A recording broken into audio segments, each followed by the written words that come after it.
क्या आपने कभी सोचा है कि बंद दरवाजों के पीछे क्या रहस्य छिपे होते हैं? एमिली ने नहीं सोचा था, जब तक उसे एक ऐसी कुंजी नहीं मिली जो कभी नहीं होनी चाहिए थी। एमिली एक पुराने घर में रहती थी जो उसकी पीढ़ियों से चला आ रहा था। यह घर रहस्यों से भरा था और रात में जैसे यह घर फुसफुसाता था। दीवारों के पीछे कदमों की आवाज और हर कोने में जैसे पुरानी कहानियां बसी हुई थीं। लेकिन इन कहानियों में उसकी कोई दिलचस्पी नहीं थी, तब तक जब तक एक बरसाती दोपहर को उसे अटारी में एक पुराना डिब्बा नहीं मिला। उस डिब्बे में एक पुरानी धातु की कुंजी थी जो इतनी पुरानी थी कि जैसे टूटने को तैयार हो। वह कुंजी अजीब थी। उसने इस घर में अपने पूरे जीवन में कभी ऐसा ताला नहीं देखा था। अब उसकी जिज्ञासा बढ़ गई थी। वह घर के हर कोने में तलाशने लगी कि कहीं कोई छिपा हुआ दरवाजा तो नहीं।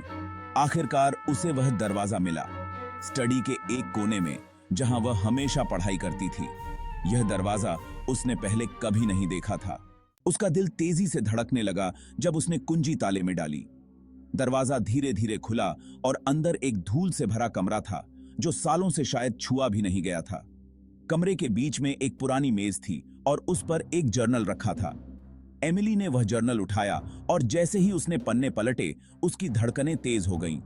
यह उसकी परदादी का जर्नल था जिसके बारे में वह केवल कहानियों में सुना करती थी। जर्नल में पहले तो सामान्य बातें लिखी थीं, लेकिन फिर अचानक लेखनी बदली और उसमें डर और बेचैनी छा गई। उसकी परदादी ने लिखा था कि घर में कुछ अजीब हो रहा है। रात में चीजें खुद ब खुद हिल रही थीं और खाली कमरे से किसी की आवाज आ रही थी। फिर एक आखिरी प्रविष्टि थी कि यह घर के अंदर है। मुझे अब यकीन है। मैंने दरवाजा बंद कर दिया है, लेकिन वह हमेशा के लिए बाहर नहीं रहेगा। कुंजी को छिपाना होगा। इसे कभी किसी को नहीं खोलना चाहिए। एमिली का दिल जोरों से धड़कने लगा। वह दरवाजे की ओर पलटी। उसकी परदादी ने क्या बंद किया था और अब क्यों उसे यह दरवाजा खोलने की जरूरत महसूस हो रही थी? अचानक कमरे में ठंडी हवा चली और दरवाजा तेजी से बंद हो गया। कमरे में जैसे अंधेरा घिर आया था और एमिली को पहली बार सच्चा डर महसूस हुआ। वह अब अकेली नहीं थी।